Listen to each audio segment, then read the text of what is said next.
ఈ సంఘం ఎందుకు ఆవిర్భవించాల్సి వస్తుంది? దీని అధ్యక్ష ఉపన్యాసం కావచ్చు, లేకపోతే దీని సెంట్రల్ కీ కావచ్చు. ఈ వేదిక దేనికి? దీని అవసరత ఏంటి?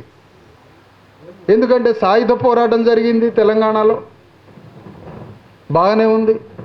అనేక రూపాల్లో అనేక డిమాండ్ల మీద కమ్యూనిస్ట్ పార్టీలు వచ్చినాయి.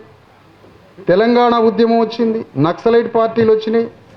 నక్సలైట్ పార్టీ ఒకటి కాదు, 73 పార్టీలు వచ్చినాయి, కమ్యూనిస్టు నక్సలైట్ పార్టీలు. అనేక తెలంగాణ ఉద్యమాలు వచ్చినాయి. ఇన్ని రూపాల్లో ఇన్ని ఉద్యమాలు వచ్చినప్పుడు బీసీజే, ఎస్సీ, ఎస్టీ, జేఏసీ అనే తెలంగాణ గడ్డ మీద ఉన్న 93% జనానికి ప్రాతినిధ్యం వహించడానికి ఈ వేదిక అవసరత ఏమిటి అసలు? దాన్ని మనం మాట్లాడుకోవాలి. అవును, భౌగోళిక తెలంగాణ రాష్ట్ర సాధన కోసం తెలంగాణ రాష్ట్ర జేఏసీ ఏర్పడింది. తెలంగాణ రాష్ట్రాన్ని సాధించడం కోసం ఒక ఐక్య కార్యాచరణ జట్టు కట్టారు. ఐక్య కార్యాచరణ జట్టు యొక్క ఉద్దేశం తెలంగాణ రాష్ట్రాన్ని సాధించడం. తెలంగాణ రాష్ట్రాన్ని సాధించడానికి ఒక జట్టు కట్టినప్పుడు వచ్చిన తెలంగాణలో మన రాజ్యం స్థాపించడానికి మనం ఎందుకు జేఏసీ జట్టు కట్టకూడదు అనేది. అవును, 300 సంఘాలు ఉన్నాయి మనకి. కాదు 3,000 సంఘాలు ఉన్నాయి. ఇంకా చెప్పాలంటే 3 లక్షల సంఘాలు ఉండొచ్చు. కానీ ఈ 3 లక్షల సంఘాలున్నా, 3,000 ఉన్నా, 300 ఉన్నా, మనందరి మధ్య ఒక సమన్వయం, మనందరి మధ్య ఒక ఆలోచన, మనందరి మధ్య ఒక సమన్వయంతో, ఒక ఆలోచనతో, ఒక ఐక్య కార్యాచరణ, జాయింట్ యాక్షన్ కమిటీ, ఒక అజెండా కోసం. ఆ అజెండా కోసం మీ వేదికలలో మీరు ఏ పాత్రలోనైనా ఉండొచ్చు. మీ వేదికలకి ఎన్ని అజెండాలైనా ఉండొచ్చు. మీ వేదికల్లో ఎన్ని సమస్యల గురించైనా కొట్లాడవచ్చు. కానీ మనందరి మధ్య ఒక వేదిక కావాలి కదా తెలంగాణలో. మనందరి మధ్య ఒక సంఘం కావాలి కదా. ఆ సంఘం దేనికి అంటే, ఈ భౌగోళికంగా ఏర్పడ్డ ఈ తెలంగాణ సాధించి వాళ్ళ చేతిలో పెట్టాం మనం. ఎందుకంటే పాపం దొరలు, దొరసాన్లు వాళ్ళ ఇళ్ల నుంచి బయటికి వెళ్ళరు కాబట్టి తెలంగాణ రాష్ట్రాన్ని సాధించడం అనే ఒక డిమాండ్ కేంద్ర ప్రభుత్వం, భారత ప్రభుత్వం అనే మెడల మీద, గుండె మీద, గొంతు మీద కేంద్ర ప్రభుత్వంతో యుద్ధం చేయడానికి పట్టుమని 10 మంది లేని రెడ్డి రావులకి చేత కాదు కాబట్టి, వాళ్ళకి ముడిసరుకు కావాలి కాబట్టి, వాళ్ళకి కోట్ల మంది ప్రజలు కావాలి కాబట్టి, ఈ ప్రజలందరినీ రోడ్ల మీదకి తీసుకొచ్చి ఒక పెద్ద ఫోర్సుగా బలమైన శక్తిని మన నుంచి విడుదల చేయించి, ఆ శక్తితో కేంద్ర ప్రభుత్వం మీద యుద్ధానికి 3 కోట్ల మందిని ఉసిగొల్పాలి కాబట్టి 3 కోట్ల మంది ప్రజల యొక్క బలాన్ని, శక్తిని కేంద్ర ప్రభుత్వం పైకి యుద్ధానికి పంపించాలి కాబట్టి మన ప్రజల్ని రోడ్ల మీదకి తీసుకొచ్చి మన శక్తిని, మన ధైర్యాన్ని, మన సాహసాన్ని, మన బలిపీఠాల్ని, మన ప్రాణాల్ని, మన ఊపిరిని శక్తిగా వాడుకొని మనలో ఉన్న సర్వశక్తిని తీసుకుపోయి భారత ప్రభుత్వం పైకి యుద్ధానికి పంపి తెలంగాణ రాష్ట్రాన్ని సాధించుకొని ఆ రాష్ట్రాన్ని రెడ్డి రావులు పరిపాలించారు. మరి పరిపాలించిన తెలంగాణ రాష్ట్రంలో యుద్ధం చేసిన 93% బీసీ, ఎస్సీ, ఎస్టీలకి రాజ్యం రాలేదు కదా. మరి రాజ్యం రానప్పుడు వచ్చిన తెలంగాణ దేనికి? మరి తెచ్చుకున్న తెలంగాణలో నీ రాజ్యం సంగతి ఏంటి? మనం రాజ్యం గురించి ఆలోచించలేదు. స్వాతంత్రోద్యమంలో పాల్గొన్నప్పుడు భారతదేశాన్ని పరిపాలించడం ఆలోచించలే. స్వాతంత్రం వచ్చిన 50 ఏళ్ల తర్వాత తెలంగాణ ఉద్యమం వచ్చినా, తెలంగాణ వస్తే ఇందులో మన రాజ్యం గురించి ఆలోచించలే. మరి ఎప్పుడు మన రాజ్యం గురించి ఆలోచించేది? కమ్యూనిస్టు పోరాటంలో యుద్ధం చేసినా అందులో మన రాజ్యం గురించి ఆలోచించలేదు. భారత స్వాతంత్రోద్యమంలో, తెలంగాణ ఉద్యమంలో మనం ఆలోచించలేదు. మరి ఎప్పుడు మన రాజ్యం గురించి ఆలోచించేది? అశోక్ సార్ ఎమ్మెల్సీగా పోటీ చేసిన నీతి నిజాయితీకి నిదర్శనం అశోక్ సార్ వేదిక మీదకి రావాలని ప్రకటిస్తున్న 3 జిల్లాల ఎమ్మెల్సీగా పోటీ చేసి గౌరవప్రదమైన ఓట్లు తీసుకొచ్చిన అశోక్ సార్ కూర్చోండి సార్. అశోక్ సార్ కూర్చోండి సార్.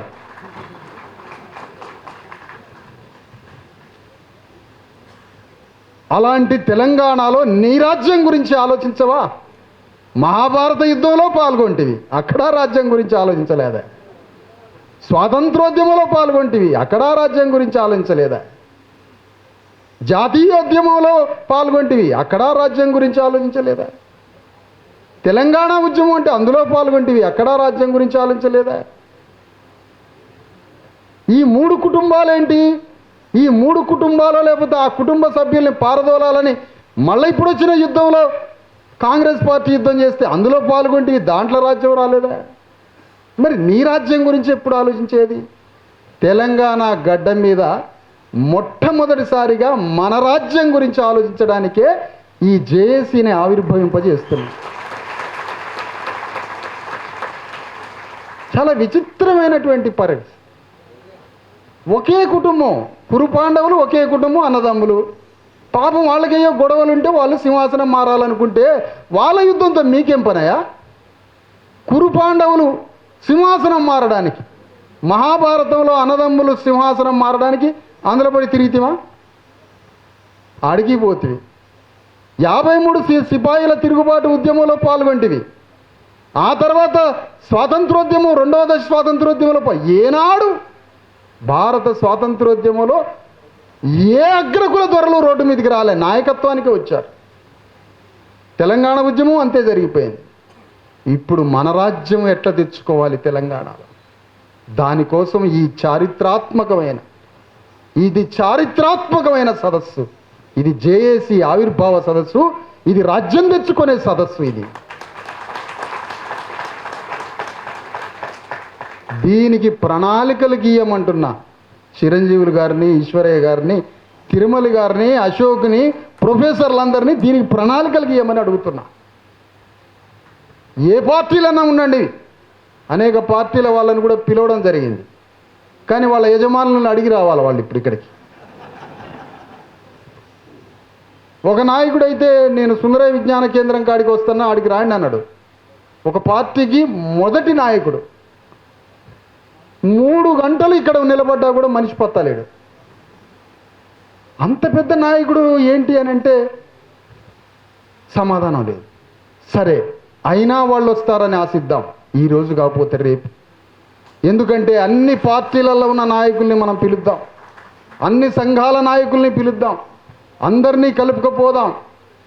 అన్ని సంఘాలలో ప్రతినిధులు, వాళ్ళకి చెప్పేవాళ్ళు లేకనో, దారి దిశలు చెప్పేవాళ్ళు లేక, తాత్విక ఆలోచన ఇచ్చేవాళ్ళు లేక, తెలంగాణలో రాజ్యం తెచ్చుకోవాలనే దృక్పథం లేక అనేక అనేక అనేక తెలిసి తెలవని దారులలో ప్రయాణం చేశారు.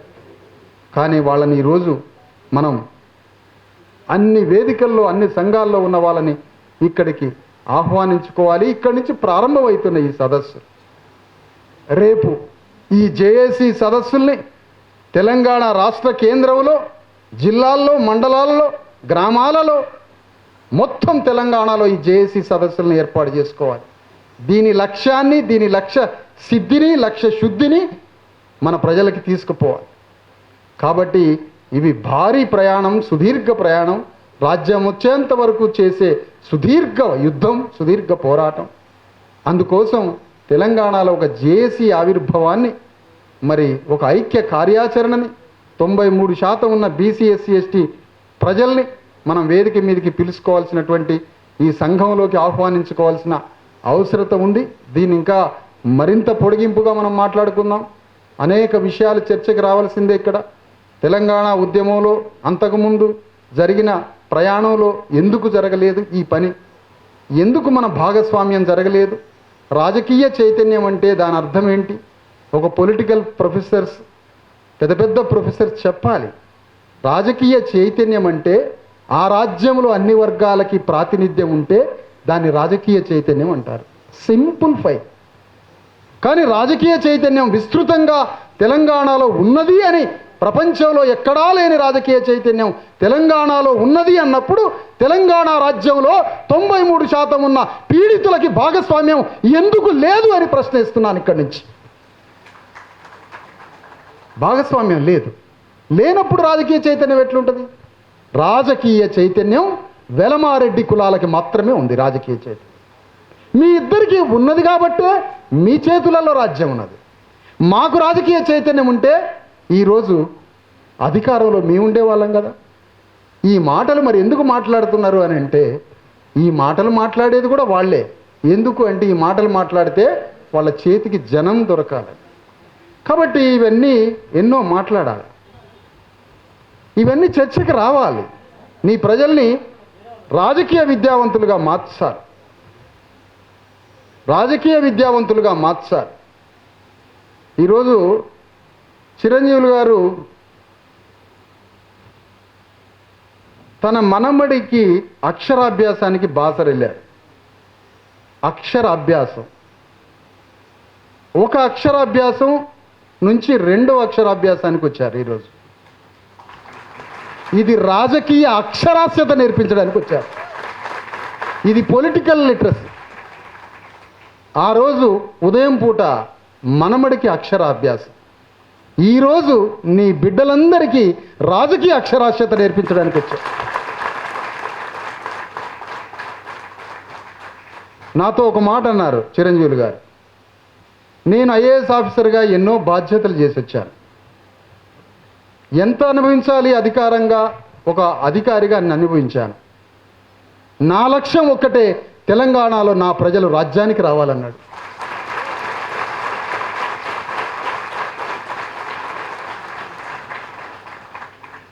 ఇంతకన్నా ఏం కావాలి? జస్టిస్ ఈశ్వరయ్య గారు పెద్ద మనిషి, నేషనల్ బీసీ కమిషన్ చైర్మన్గా చేశారు. చిన్న పదవే కాదు, హైకోర్టు చీఫ్ జస్టిస్గా చేశారు.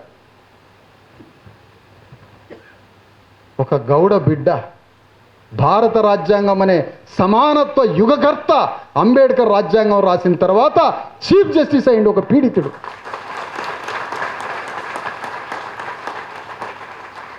చేయండి దిశానిర్దేశం, ఏం చేస్తారో చేయండి. యుద్ధానికి ఎంత సైన్యం కావాలనో, ఈ యుద్ధానికి ఎంత సైన్యం కావాలనో అంత సైన్యం అందించడానికి నేను రెడీగా ఉన్నా. ఎంత కావాలి చెప్పండి? మీకు ఎంత కావాలి సైన్యం? మీకు ఎంత సైన్యం కావాలంటే అంత సైన్యం తీసుకురావడానికి. ఇంకా సైన్యం కావాలంటే పద్మశాలి కులంలోకి పోదాం, సైన్యాన్ని తయారు చేద్దాం, పద్మశాలిల జీవితం ఏంటో మాట్లాడదాం.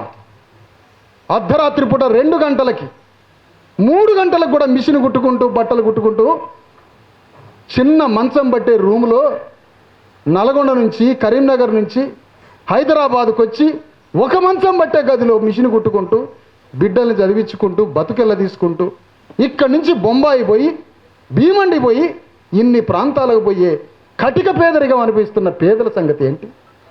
వాళ్ళకి రాజ్యంలో భాగస్వామ్యం కోసం యుద్ధం చేయొద్దా? ఎప్పుడైనా మీరు గమనించారా? 2 కత్తులు కాల్చి ఒంటి మీద అంటిస్తే ఎట్లుంటుంది? వెనక కత్తుల్ని పొయ్యిలబెట్టి కాల్చి ఆ కత్తుల్ని ఈపు మీద అంటిస్తే అది మీరు భరించగలరా? ఒక మనిషి జీవితాంతం కత్తుల్ని కాల్చి వెనక అంటించుకుంటాడా? గౌన్లో ఆయన మూకుతో తాడి చెట్టు ఎక్కడం కూడా 2 కత్తులు కాల్చుకొని వెనక అంటించుకోవడమే. 100 అడుగుల తాడి చెట్టు ఎక్కుతున్నాడే, 3 అడుగుల ముఖ్యమంత్రి సింహాసనం ఎక్కలేడా గౌన్లో ఆయన అంటున్నాడు. ఈ రాజ్యంలో గౌన్లోలకు భాగస్వామ్యం లేదా? ఈ రాజ్యంలో గౌన్లానికి భాగస్వామ్యం లేనప్పుడు ఇది రాజ్యమా శ్మశానమా అని అడుగుతున్నా. ఇన్ని లక్షల మంది గౌన్లోళ్ళు, ఈ భూమిపుత్రులైన గౌడ్సు తెలంగాణకి సేవ చేస్తున్న ఈ కులం రాజ్యంలో వాటా లేదా? ఆదివాసులకి వాటా లేదా? ఒంటి మీద వస్త్రం లేదే? శ్రీరాముడి మెడలో అన్ని నగలున్నాయి, పట్టు వస్త్రాలు ఉన్నాయి, ముత్యాల తలంబరాలు ఉన్నాయి. శ్రీరాముడి గుడి పక్కన నా ప్రజలకి ఒంటి మీద వస్త్రం లేదు, జ్వరమొస్తే చచ్చిపోతున్నరే. వీళ్ళకి రాజ్యంలో వాటా లేదా? లంబడోళ్ళకి రాజ్యంలో వాటా లేదా? యదువంశ శ్రీకృష్ణుడి బిడ్డలకి రాజ్యంలో వాటా లేదా అని అడుగుతున్నాం. ఇది రాజ్యం అంటారా శ్మశానం అంటారా? ఒక కులంలో చేతిలో రాజ్యమా? 2 కులాల చేతిలో రాజ్యమా? కటిక పేదవాడు సింహాసనం మీద కూర్చోబెట్టకూడదా? ఇది ఎవరు ప్రశ్నించాలా? ఎవరు యుద్ధం చేయాలి? మనకి రాజ్యం లేదు కాబట్టే మనకి దవాఖానాలు లేవు అంటున్నా. మనకి రాజ్యం లేదు కాబట్టే మన స్కూల్స్ శ్మశానాలుగా పడి ఉంటున్నాయి అంటున్నా. మనకి రాజ్యం లేదు కాబట్టే మన చేతికి పని చూడలేడు అంటున్నా. మరి ఈ రాజ్యం తెచ్చుకోవడానికి పోరాటం ఏది? యుద్ధం ఏది? ఇప్పుడు చెన్నైలోనట, తమిళనాడు చెన్నైలో మాకు అసెంబ్లీలు పెరగాలి అని పోతున్నారు. మళ్ళీ అంతా పోండి కాదనట్లే. ఈ పెంచుకున్న అసెంబ్లీలు ఎవరికి ఇద్దామని, పెంచుకున్న అసెంబ్లీలు ఎవరికి ఇస్తారంటన్నా. ఇంకా 30 కావాలి మాకు, ఇంకా 50 రావాలి, ఇంకా పార్లమెంట్ సభ్యులు పెరగాలంటారు. మరి అవి ఎవరికి? నేనేమంటానంటే తెలంగాణలో జనసంఖ్య ఆపరేషన్లు చేయించుకోకుండా కనేది మేం కాబట్టి మాకు పెరగాలరా నాయన సీట్లు, మీకు కాదు పెరగాల్సింది. చంద్రబాబు నాయుడు ఇంట్లో ఒక్కడే కొడుక, ఆయనకి ఒక కొడుకేనా? మీకెందుకు? మగ పిల్లగాడి కోసం 15 మందికి అనేది మేము మాకు కావాలి, ఎమ్మెల్యేలు ఎంపీలు మాకు కావాలి కదా. అందుకని ఇక్కడ మనం మాట్లాడాల్సింది రిప్రజెంటేషన్, ప్రాతినిధ్యం ఏంటి, భాగస్వామ్యం ఏంటి, రాజ్యం ఎవరిది, ఇవన్నీ మాట్లాడుకొని దీని మీద యుద్ధం చేయకపోతే ఎట్లా అంటున్నా. ఈ ప్రజల్ని చంపుకుందామా? ఈ ప్రజల్ని ఏం చేద్దాం? నేను అడుగుతున్నాను సార్ మిమ్మల్ని వేదిక మీద. చరిత్ర తప్పిదాలను బయటికి తీస్తుంది, అనేక తప్పిదాలు. ఒక సింగిల్ మాట అడుగుతున్నా నేను, ఇది వాటర్ అమ్మ.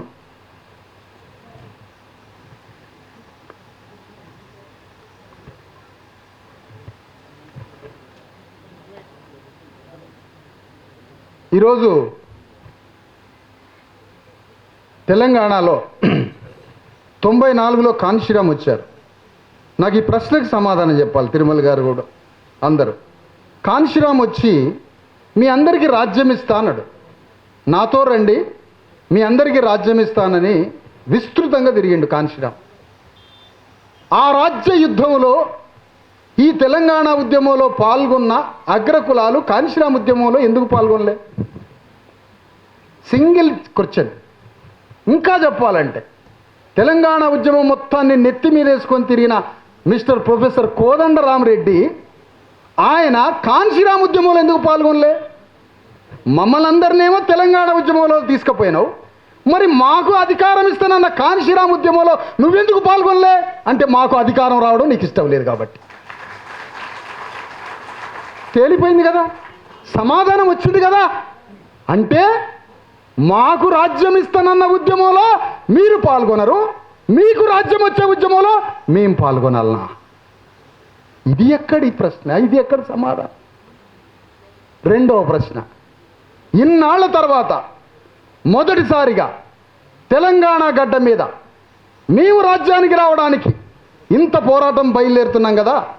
మరి ఈ పోరాటంలో మొన్నటిదాకా మేము తెలంగాణ రాజ్యం కోసం, తెలంగాణ రాష్ట్రం కోసం, మీ రాజ్యం కోసం 3 కోట్ల మంది మేము పాల్గొని రాజ్యాన్ని బంగారు పల్లెవలో పెట్టి రెడ్డి రావుల చేతికి ఒప్పజెప్పినాం కదా.